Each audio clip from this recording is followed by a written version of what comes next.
வணக்கம் மக்களே, உங்க எல்லாத்தையும் திரும்ப சந்திக்கல மகிழ்ச்சி. இன்னைக்கு நாம பார்க்க போற தலைப்பு 100 மில்லியன் வகையான நிறங்களை பார்க்கக்கூடிய மனிதர்கள்.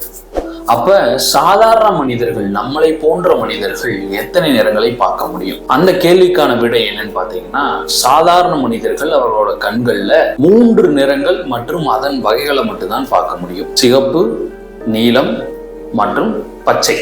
இந்த 3 வகைகளும் அதனோட வகைகள், அதாவது வெள்ளையும் பச்சையும் சேர்ந்தா எப்படி நிறங்கள் மாறுதோ அப்படி உருவாகிற எண்ணங்கள் நேரங்கள்ல மட்டும்தான் நாம பார்க்க முடியும். நம்ம கூட வாழ்ற மனிதர்கள்ல சிலரால 100 மில்லியன் வகைகளான வண்ணங்களை பார்க்க முடியும். எடுத்துக்காட்டுக்கு, ஒரு வானவில் தோன்றுதுன்னா அதுல இருக்கிற 7 நிறங்கள் மட்டும்தான் நம்ம கண்ணுக்கு தெரியும். ஆனா அவர்களுக்கு அந்த வண்ணங்களுக்குள் இருக்கும் வண்ணங்கள் வரைக்கும் தெரியும் ஒரு கட்டுரை வெளியிட்டு இருந்தாங்க. படிப்பதற்கே மிக வியப்பா இருந்துச்சு. அப்படிப்பட்ட மனிதர்கள் வாழ்ந்த இடங்கள் என்ன, அவர்கள் உண்மையாலுமே வாழ்ந்தார்களா அப்படிங்கிற கேள்விக்கெல்லாம் பதிலா இங்கிலாந்தை சேர்ந்த ஒரு மருத்துவர் 1972 ஆமாம் அப்படின்னு சொல்றாரு. அதன் பிறகு 2007 இன்னொரு மருத்துவர் ஆமாம் இப்படிப்பட்ட மனிதர்கள் வாழ்ந்திருக்காங்க, அவர்களால் பல்வேறு நிறங்களை பார்க்க முடியும், இதற்கான காரணம் என்ன அப்படிங்கிறதையும் அவர் கண்டுபிடிச்சு சொல்றாரு. அந்த பல்வேறு நிறங்களை பார்க்கக்கூடிய மனிதர்களுக்கு இருக்கக்கூடிய செயல்திறன் டெட்ரோமெசி அப்படின்னு அழைக்கப்படக்கூடிய, பிறக்கும் பொழுது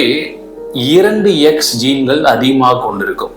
அதனால அவர்களுக்கு நம்மளை காட்டிலும், சாதாரண மனிதர்களை காட்டிலும் 12% ஒரு செயல்பாடு, அது கண்களிலும் இருக்கலாம் இல்ல மற்ற செயல்பாடுகளாகவும் இருக்கலாம், அதுல ஒரே ஒரு செயல்பாடு மற்றும் மிக மிகுதியாக வேலை செய்யும். அதுல ஒண்ணுதான் இயல்பா இப்படிப்பட்ட மனிதர்களுக்கு கண்கள்ல அந்த நிறத்தை பிரிச்சு பார்க்கக்கூடிய அந்த திறமை அதிகமா இருக்கிறத இவர் சொல்றாரு. இப்படிப்பட்ட மனிதர்கள் நமக்குள்ளேயே வாழ்ந்துட்டு இருக்காங்க. ஆனா இவர்களுக்கு நடந்தேறிய கொடுமைகள் அப்படிங்கிறது பாத்தீங்கன்னா மிக கொடியது. இவர்களோட வாழ்நாள் காலம் 1732 இருந்தே இவர்களோட வரலாறு தொடங்கும். அப்போ இவங்க இவ்வளவு கொடுமையை அறிவிச்சு இப்போ நமக்கிடையிலும் வாழ்ந்துட்டு இருக்கலாம். அப்படிப்பட்ட மனிதர்கள் உங்க வாழ்க்கையில் இருந்தா கண்டிப்பா நம்மளோட கமெண்ட் செக்ஷன்ல பதிவு பண்ணுங்க.